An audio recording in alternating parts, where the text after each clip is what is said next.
Hello, welcome back to the reading of the poem of the Man God, written by Maria Valtorta, Volume 1. Chapter 135, Part 2. At Bethany in the house of Simon Zealot.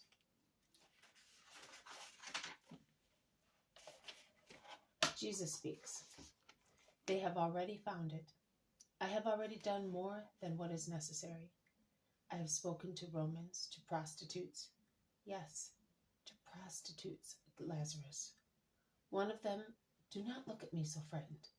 One of them always comes to listen to me, and she was given hospitality in a stable of your steward, upon my request, because to be near me, she was to live in a pigsty. Lazarus is petrified with astonishment. He does not stir. He looks at Jesus, as if he saw someone shockingly strange and amazing. Jesus rouses him, smiling. Have you seen Mammon? He asks him. No, I have seen mercy, but I understand those of the council do not, and they say it is a sin, so it is true. I thought, oh, what have you done? My duty, my right, and my desire. I endeavored to redeem a soul that had fallen. You can therefore see that your sister will not be the first mud I will approach, and over which I will bend. Neither will she be the last. I wish to sow flowers and to make them grow in mud, the flowers of bounty. Oh God, my God. But, Master, you are right. It is your right, your duty, and your desire. But hyenas do not understand that. They are such foul carrion that they do not smell. They cannot smell the scent of lilies. And also, where they grow, the mighty carrion smell sin, and they do not realize that it comes from their own stench. I beg you, do not stop in any place for a long time. Go, wander about without giving them time to reach you. Be like a night fire, dancing on the stems of flowers, swift, elusive, disconcerting in its movements. Do that, not out of cowardice, but out of love for the world that requires you to live to be sanctified. Corruption is increasing. Oppose sanctification to it. Corruption. Have you seen the new woman citizen in Bethany? She is a Roman married to a Judean. He is also observant, but she is an idolater. And as she could not live comfortably in Jerusalem because her neighbors complained of the animals she kept, she came here. Her house is full of animals, which we consider unclean, and she is the most unclean of them all, because she lives laughing at us with looseness, which I'm not in a position to criticize but I say that whilst no one sets foot in my house because of Mary, who weighs heavily on the family with her sin, they go to the house of that woman. But she is in Pontius Pilate's good books and lives without her husband. He is in Jerusalem. She is here. And so they pretend, he and they, that they do not become profaned by coming here, and that they do not realize that they are profaned. Hypocrisy. They live up to their necks in hypocrisy, and before long they will be drowned in it. Sabbath is the banquet day, and they are members of the council. One of Annas' sons is the most devoted visitor. I have seen her. Yes, leave her alone, and leave them alone. When a doctor prepares a medicine, he mixes the ingredients, and the water seems to become tainted, because he beats them, and the water becomes cloudy. Then the dead parts are deposited, and the water becomes clear again, although it is saturated with the juices of the healthy ingredients. That is what is happening now. Everything is mixed, and I work with everybody.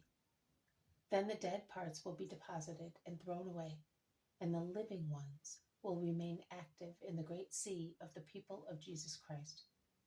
Let us go downstairs. They are calling us. And the vision resumes when Jesus goes back up on the terrace to speak to the people of Bethany and nearby villages. who have gathered to hear him. Peace to you. Even if I were silent, the wind would carry to you the words of my love and of the hatred of other people. I know that you are excited because you are aware of the reason why I am here amongst you. But let it be only an excitement of joy, and bless with me the Lord, who makes use of evil to give joy to his children, by leading under the spur of wickedness his lamb amongst the lambs, to save him from the wolves.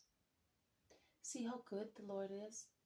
As water flows into the sea, so a river and a stream flowed into the place where I was, a river of loving kindness, a stream of burning bitterness.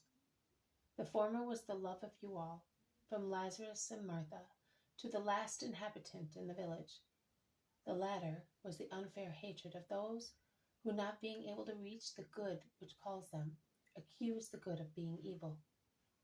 And the river said, Come back to us.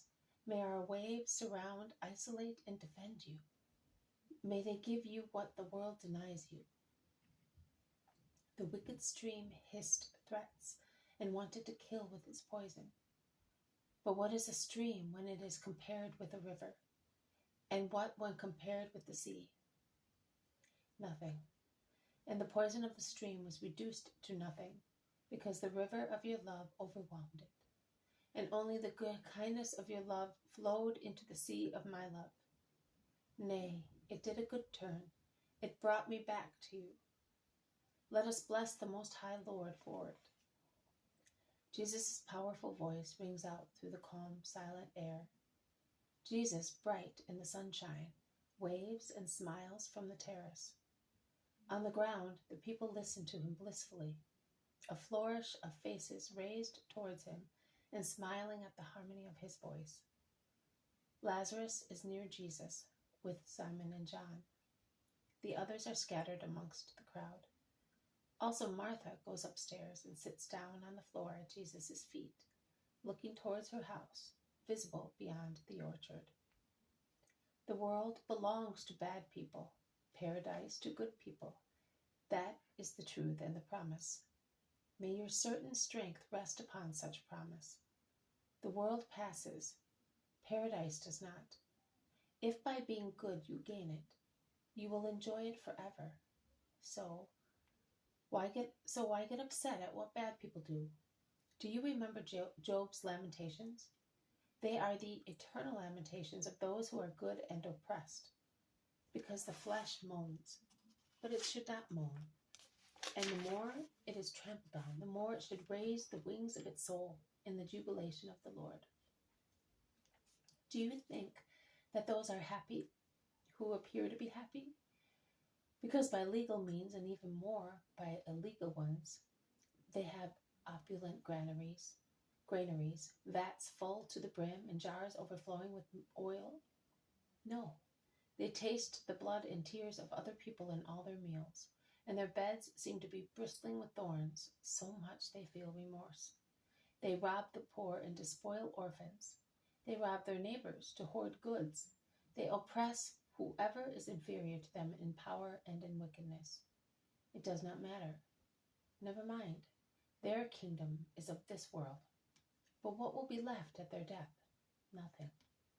Unless you wish to call a treasure the pile of sins that they will take with themselves, and with which they present themselves to God. Never mind. They are the children of darkness, rebels to the light, and they are unable to follow the bright paths of the light. When God makes the morning star shine, they call it the shadow of death, and as such they think it is contaminated, and they prefer to walk in the glitter of their filthy gold and hatred, which blazes only because the things of hell shine with the phosphorus of the lakes of eternal perdition.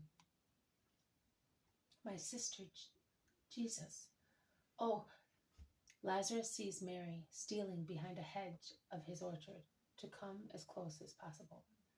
She stoops as she walks, but her fair hair shines like gold against the dark box.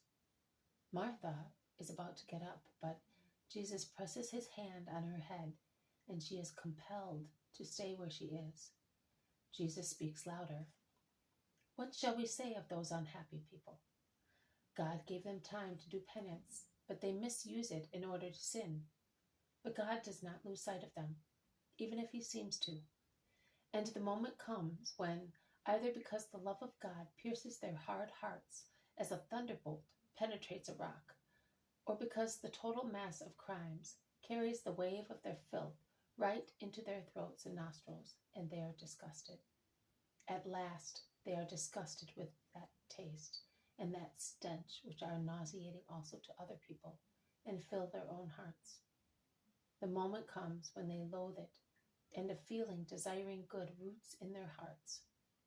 Each soul then cries, "Who will allow me to go back to former times when I was a friend of God, when his light shone in my heart, and I walked in its rays, when the amazed world was silent before my justice, and who saw me said I was blessed? The world craved for my smiles, and my words were received like the words of an angel, and the hearts of my relatives leapt with pride in their chests. And what am I now? I am an object of derision to young people, of horror to elderly people. I am the subject of their songs, and they spit scornfully in my face." Truly, that is how, in certain moments, the souls of sinners speak, the souls of the true Jobs, because there is no greater misery for man than to lose God's friendship and his kingdom forever. And they must arouse pity, only pity. They are poor souls who, out of idleness or rashness, have lost the eternal spouse. On my bed at night I sought him whom my heart loves. I sought, but did not find him. In fact, in the darkness, one cannot distinguish the spouse, and the soul, spurred by love, being thoughtless because enveloped by a spiritual night, seeks and wants to find relief from its torture. And the soul thinks it can be found with love, with any love. No, only one is the love of the soul, God. Those souls spurred on by the love of God wander, seeking love. It would be sufficient for them to wish to have light, and they would have love as their consort. They wander like sick people, groping for love, and they find all the loves, all the foul things that man has so called, but they do not find the love, because the love is not gold, pleasure, power, but God. Poor souls, had they been less lazy, and had they risen at the first invitation of the eternal spouse, of God who says, "Follow me," of God who says, "Open to me," they would not have opened the door in the outburst of their awakened love when the disappointed bridegroom was already far and had disappeared. And they would not have desecrated the holy impulse of the need of love in a mire which disgusts even unclean animals, as it is so useless and strewn with trite troubles, which were not flowers but thorns, which torture but do not crown. Neither would they have known the sneering words of the patrol guards, of the whole world which, like God, but for opposite reasons, does not lose sight of the sinner, but waylays him to mock at him and criticize him. Poor souls beaten, despoiled, and wounded by the whole world. Only God does not join in such pitiless, scornful stone-throwing, but he lets his tears drop to cure the wounds and put an adamantine dress on his creature. Always his creature, only God, and the children of God with the Father. Let us bless the Lord. He wanted me to come back here for the sake of sinners to say to you, forgive, always forgive. Make every bad thing become a good one and every offense a grace. I do not only say to you make, I say imitate my attitude. I love and bless my enemies because through them I have been able to come back to you, my friends. Peace be with you all. The woman in the crowd wave veils, the men branches, then all slowly depart after greeting Jesus. Will they have seen my shameless sister? No, Lazarus. She was well concealed behind the hedge. We were able to see her because we were up here. The others could not see her. She had promised us. Why was she not to come? Is she not a daughter of Abraham? I want you, my brothers, and you, my disciples, to swear that you will not let her understand anything. Leave her alone. Will she laugh at me? Never mind. Will she weep? Leave her alone. Will she be staying? Leave her alone. Will she be wanting to run away? Leave her alone. The secret of the Redeemer and of redeemers is to be patient, good, persevering, and to pray. Nothing else. Every gesture is too much in the case of certain diseases. Goodbye, my friends. I am staying here to pray. Each of you may go to his own task, and may God be with you. And it all ends. This has been a reading from The Poem of the Man God, written by Maria Valtorta, Volume 1, Chapter 135, Part 2, At Bethany in the House of Simon Zealot. Thank you for listening. God willing, I will see you tomorrow. May God bless you, and may peace be with you.